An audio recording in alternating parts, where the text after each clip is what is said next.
anyway, with that, I think we have a great panel coming up. We're going to have our moderator, Lorraine Bardine, who she is a fellow high-tech board member, and she is the corporate vice president, AI strategy and transformation at Microsoft, and she's going to lead this panel today. Where is she? Oh, there she is. How do I miss her? Love those fans. She's going to talk about what? The new enterprise AI stack. Thank you, Lorraine. Welcome. No, please come in. Okay, I'm taking your mic. Yes, please. Thank you, Liz. Okay, I'm going to welcome my panelists up. They're going to do their own introductions. I'm going to sit on that side. We're going to do some jazzy, crazy new stuff here. Moderator on this side. So I'm going to, in 1 minute, pass. Do I need to pass the mic for them as well? No. Okay. I'm going to introduce myself. I'm going to introduce our panelists. Then we have a few questions, and then I would love for people to jump in, because what isn't to love about the AI stack, huh? It's important to think about how to lead. There's also so much to build. So really understanding how, who, where, when to build, I think is really important for all of us as technologists. I'm Lorraine Bardine. I'm on the board. I'm lucky enough to be involved with high tech. I've worked at Microsoft for 23 and a half years, which is bonkers to think about. But I'd love to let our panelists introduce themselves. I've loved getting to know these guys. This should work, right? Can you hear me? Yes. Okay, good. I'm Akhtar Ali. I am the VP of Infrastructure here in Austin, which might not mean much to most folks outside of IBM because we keep changing names of organizations. It's essentially the systems and the cloud organizations. I'm also the leader of, I don't have full responsibility for that, but I'm also the business leader for the power systems business, and also the site leader for the infrastructure team. The title up there is wrong. That hasn't been changed more than 12 plus years ago when I decided that I'm not going to leave IBM. I'm going to retire posthumously. And so that's why that hasn't been changed. If 23 sounds a long time for you, Lorraine, this September, I'll celebrate 36 years with IBM.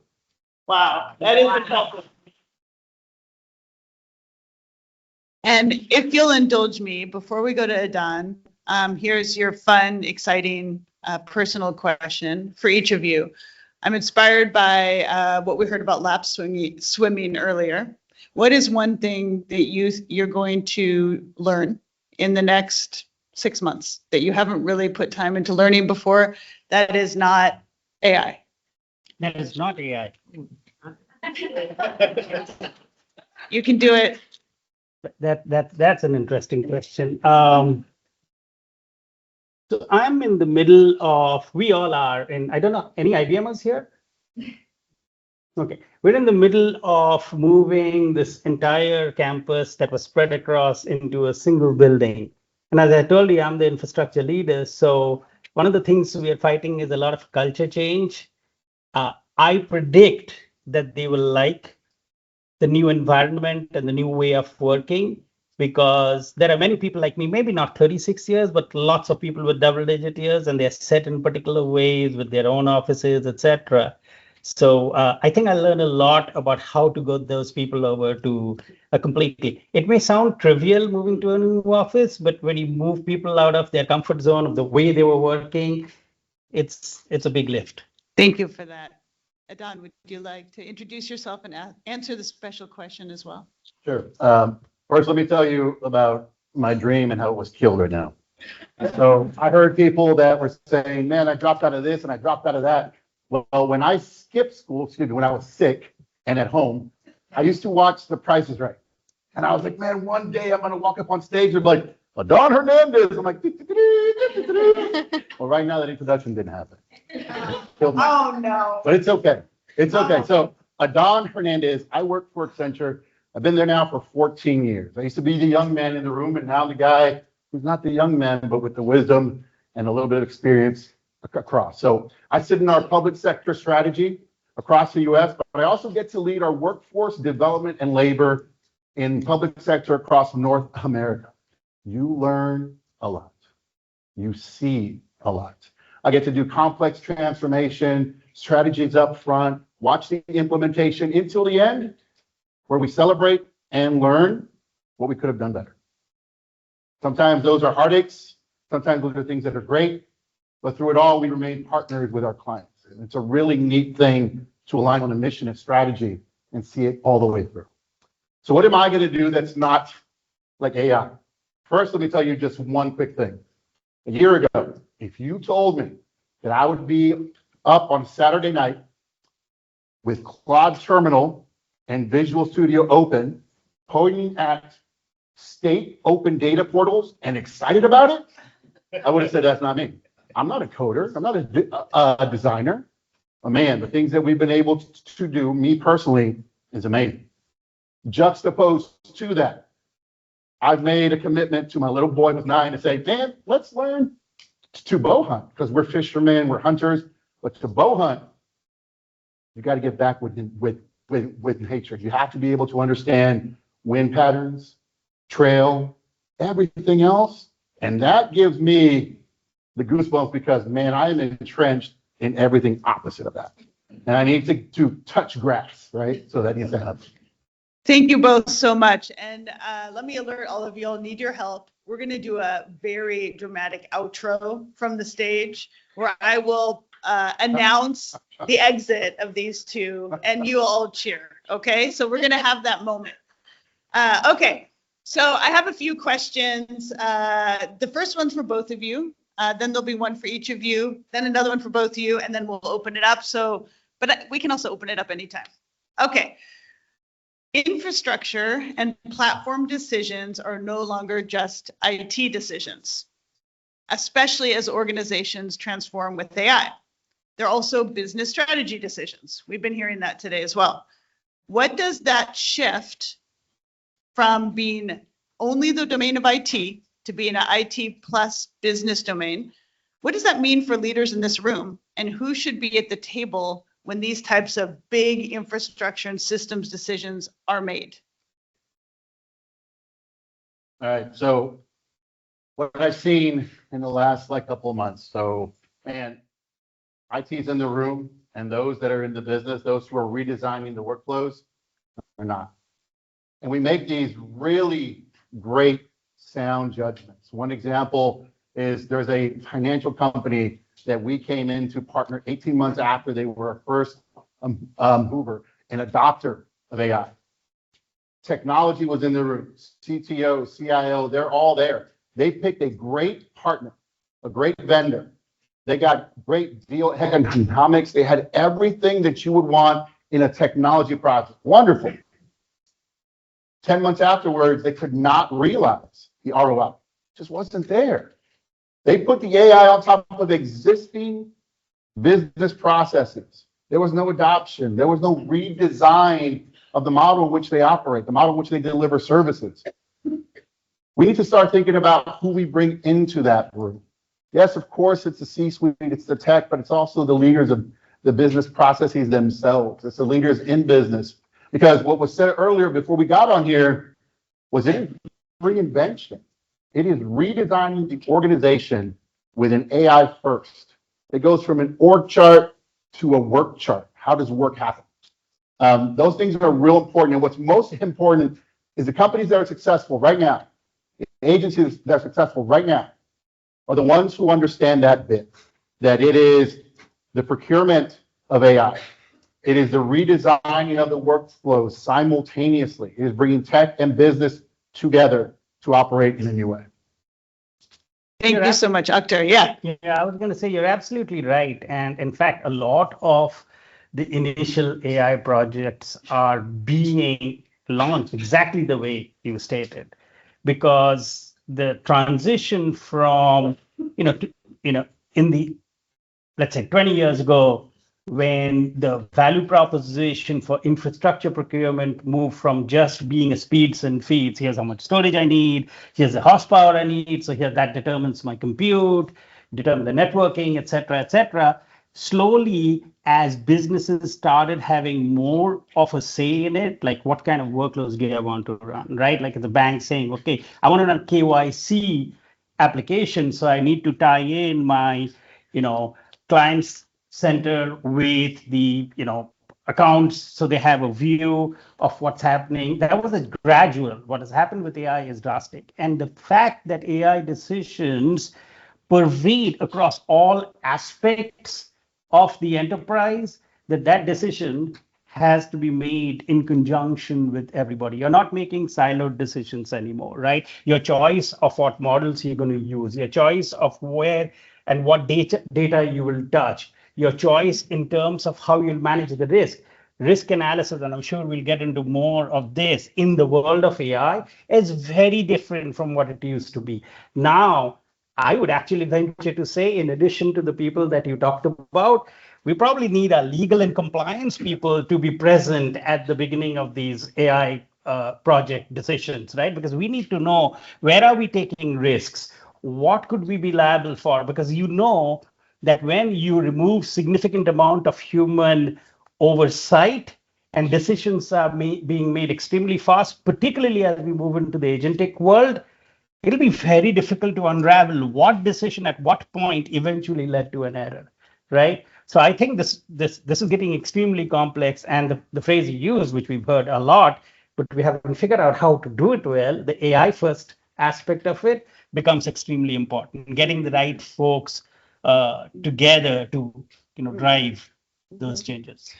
I'm going to add a tidbit or two from Microsoft too, because I work in AI transformation side of Microsoft right now.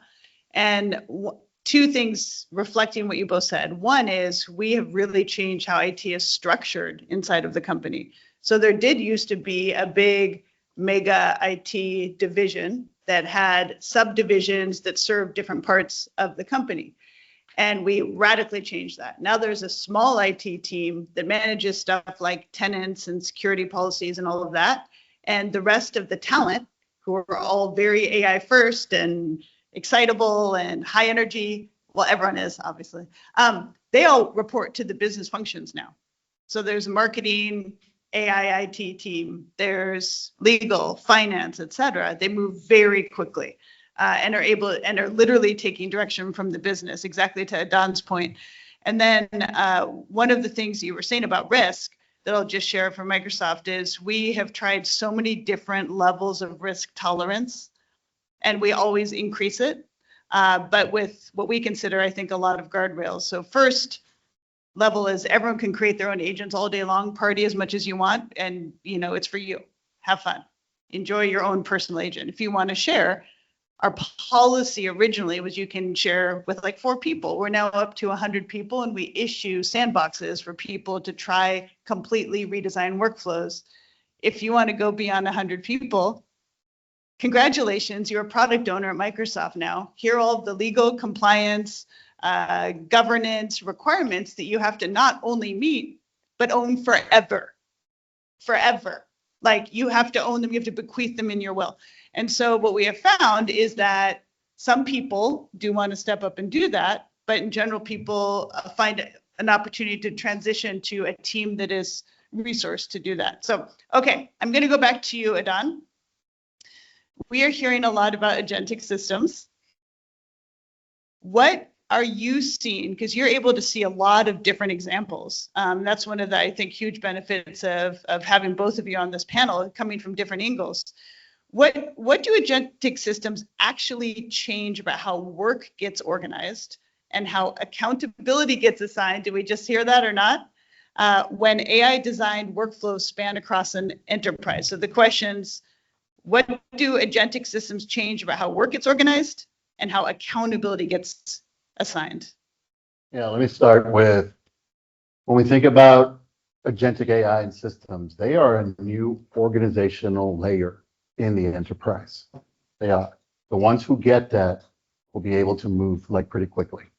Let me start with a little bit of something that's very cautionary. I don't know if you guys know the company Klarna. So Klarna is a fintech company, buy now, pay later. They partnered with Anthropic about 1.5 to 2 years ago, very quickly to say, production and AI, let's do that. They let go of a ton of people, speed to value. They put agents in there. And phase 1 of that act was production, and revenue jumped. Phase 2 of that act was, oh crap, Their customer base. I heard somebody say I would pay more to talk to somebody. Their customer base started getting tons and tons of complaints. Phase two of that act is they went back to hiring more people. They went back to hire more people because they went with speed and they didn't understand the ROI or that value. What we're talking about now is a cautionary tale about this at an enterprise-wide level. It's understanding that now you don't remove humans. It's more about what changes in the skills and the roles for humans. We now think about, like more so on being a manager of the systems, being able to train those systems, being able to be the auditor of those systems, and understand the outputs of those specific systems. It's the enterprises that understand those things, that use the experiences and the cautionary tales, that it's not about the model of AI that you adopt, it's about how we incorporate sound fundamentals, how we have accountability and responsibility through that trail. That's going to lead to better adoption, better outputs. And somebody said something that I've never really thought about before: the soul. I never thought about that. But somebody said something prior to that I have thought about. Like, leaders are inspirational. Change is hard. It's crazy. That inspiration is the thing that will be able to link you to the mission, vision, the heart, and the mind. And then somebody said the execution. Man, we're going through rapid change. I thought I was the cool dude. Like, man, I got visuals to do the open cloud, a terminal. Look what I'm doing. I go back to present to people. They're like, that was like last week, dude. Like, oh, the pace of change that we're going through, make no doubt about it, impacts enterprises, impacts the leaders, impacts us as a people. And we need to get back to that inspiration. But also, like, this is a really cool time. It's a really cool time to do things I never thought possible. So both of you talked about risk and about, you just used the word traceability. I think that's something that's a really good takeaway, where I know for me, when I'm talking about like the evolution of autonomous agentic systems and all that, in every phase that I'm talking about, I put these two words really big at the top, that the two words are human accountable. And then what are the agents doing independently? Or is it a task? Is it a reasoning, execution? Is it a full autonomous workflow? But human accountable at every stage.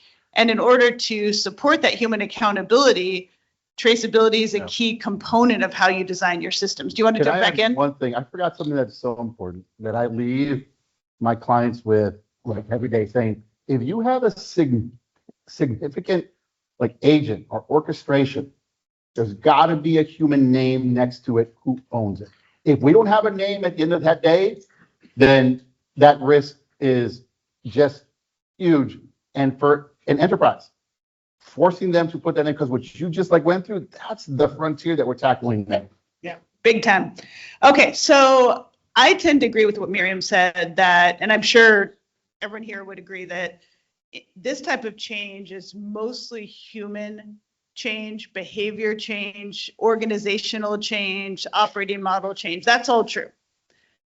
But we do need to talk about the tech sometimes, because there are a lot of changes and a lot of decisions that have to be made about the AI stack, the platform, et cetera. So, Akhtar, thank you for shouldering that burden for us of talking a little bit about the technology. My question for you: what does an enterprise leader need to understand about the AI stack to make good decisions, whether or not they have deep technical expertise?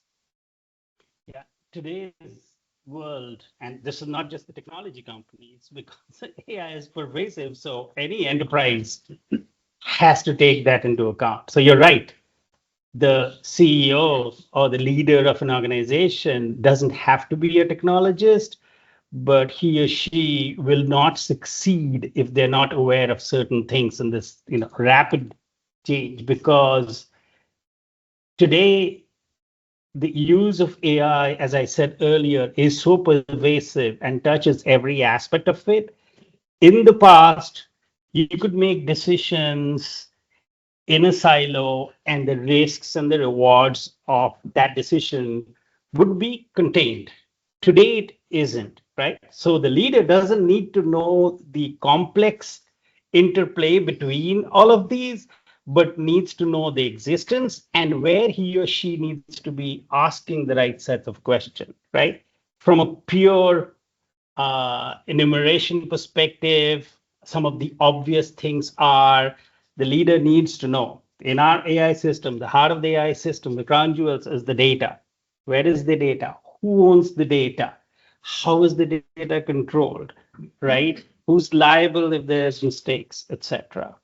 Of course, in today's world, you don't have an AI system without the right choice of models. Models will change, etc. The models, awareness of what modeling is being used by the enterprise becomes extremely important. Nobody is doing this alone, right? You have vendors and platforms that you're utilizing across the board, right? Be it software, be it hardware. The leader needs to know what these choices are. And in many of these cases, like traditionally, right, the leader has to depend on people who are experts in all of these different areas to get the advice and counsel. Modeling is extremely important. And then a couple of things that we talked about risk. I keep coming back to risk because the nature of risk in an AI centric world is extremely different, right? There is regulatory risk, there is even risk of lawsuits. You know, AI systems will make mistakes, right? Particularly when you go into agentic, unraveling the traceability aspect that you talked about becomes extremely different. Who's in charge of modeling those risks, looking out for those risks, building the safeguards so that if and when those events happen, how do we, you know, recover from that, right? And then finally, accountability, which was the human element in this extremely automated workflow. Accountability becomes extremely important. Back to your point also, when you were talking about doing all this, there has to be a human element in it, and that's the accountability, right? Who's accountable for all of the things that have happened? Does someone understand the chain of all of that, right? Which is, so the leader has to understand all of this. The leader will be supported by a cast of characters that understand these individual elements, but he or she is the conductor of an orchestra, so to speak, needs to make sure all of this is harmonized, coming together, right? It's a very different world and it's a very difficult task right now. And the people who are obviously shining are the ones who have a good grasp. And you notice a lot of the companies today are led by people with a lot of technology background. A lot of them, right? I mean, And courage. Right? Pardon?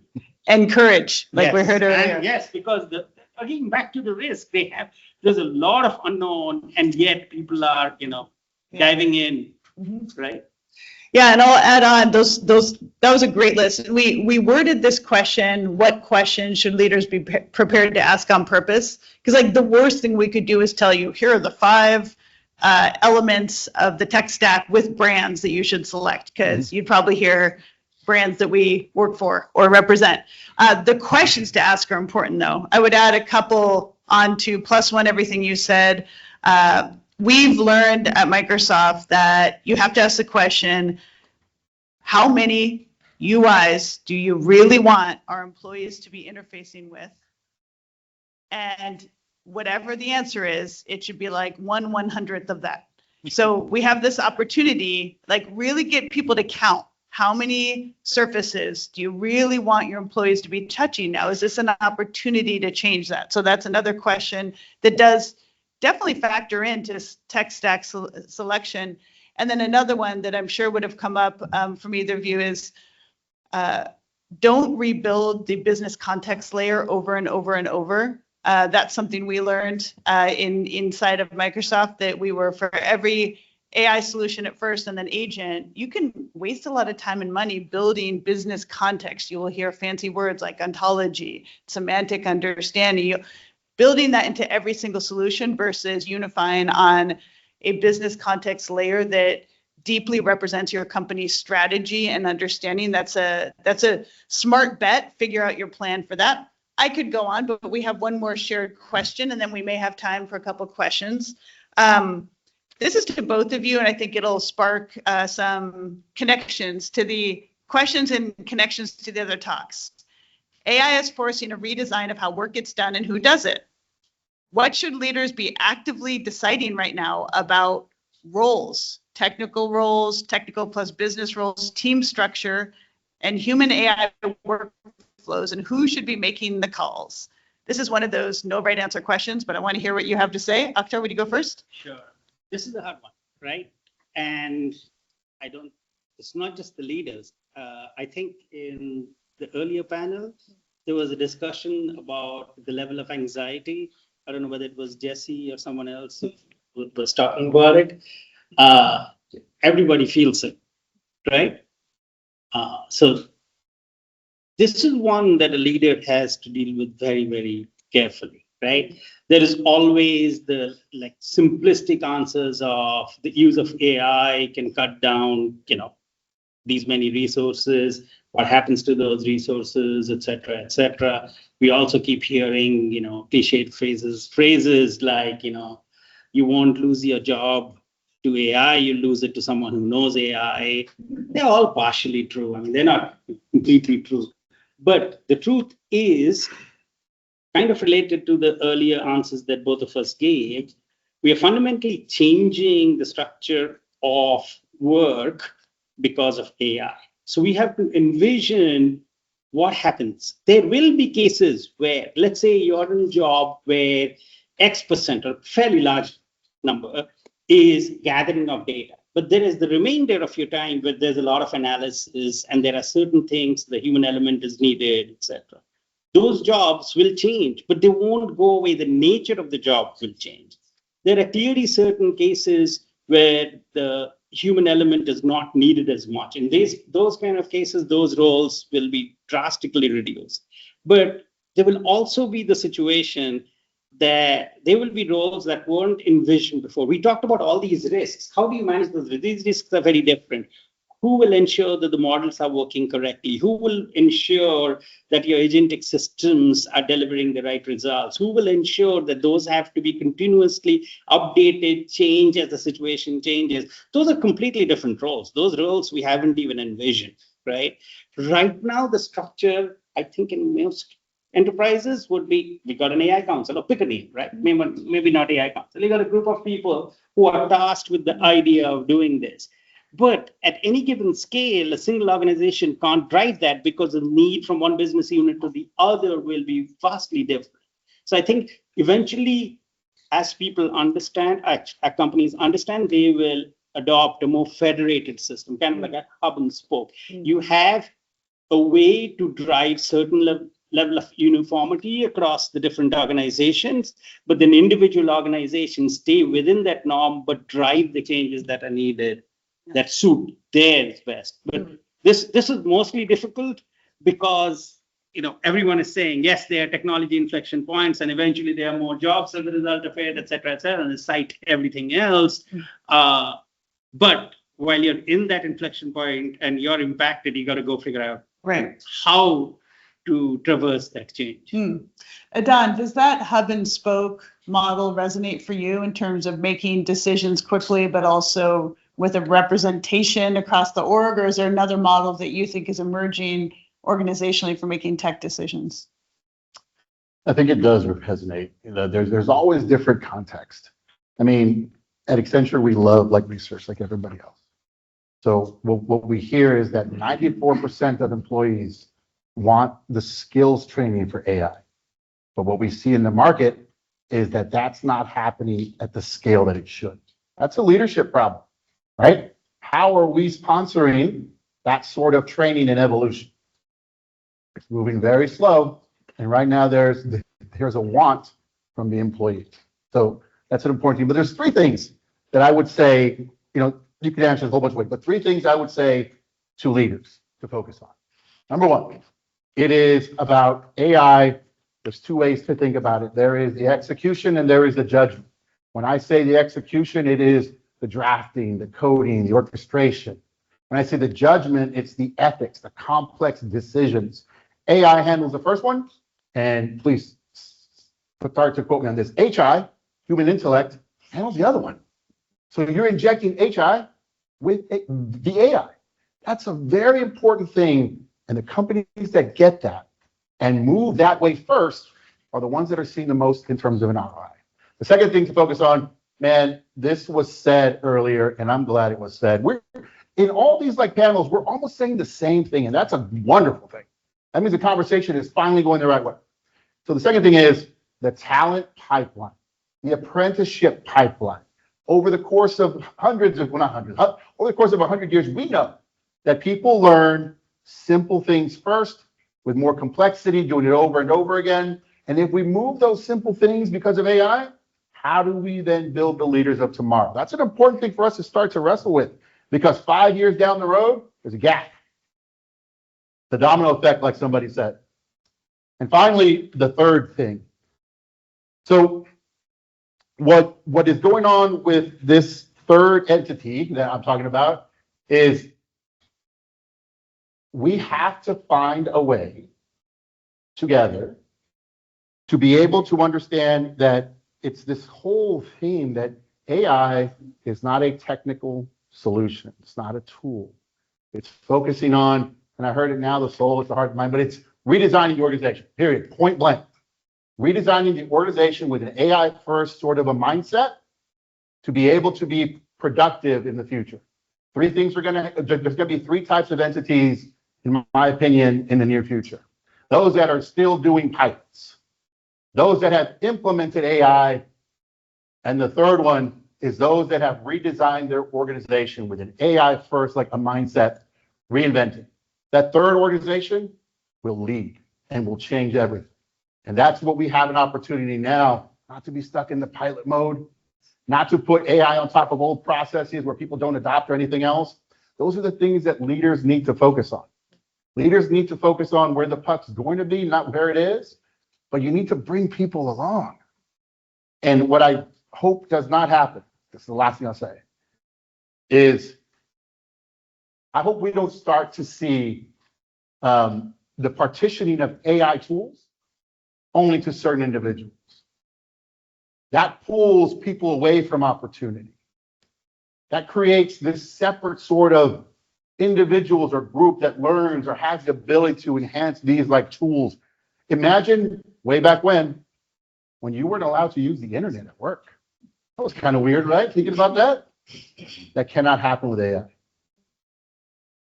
So I think that's a beautiful place, a call to inclusion and equity and access and the empowerment that can come with this wave of technology, agentic AI, actually delivering empowerment. So thank you for that closer, Adon. I think we're going to wrap, but we're going to wrap in a special way, you guys, because I'm going to individually call out these incredible speakers, and we're all going to really give them the recognition they have earned, if you know what I mean. So first, Akhtar Ali, who joined us from IBM. Everyone thank him as he leaves the stage.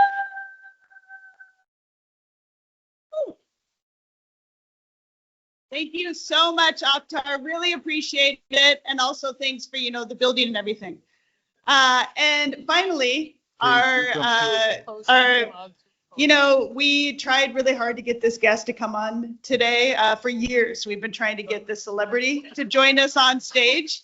And I would like to give a huge thanks to Adon Hernandez. Woo!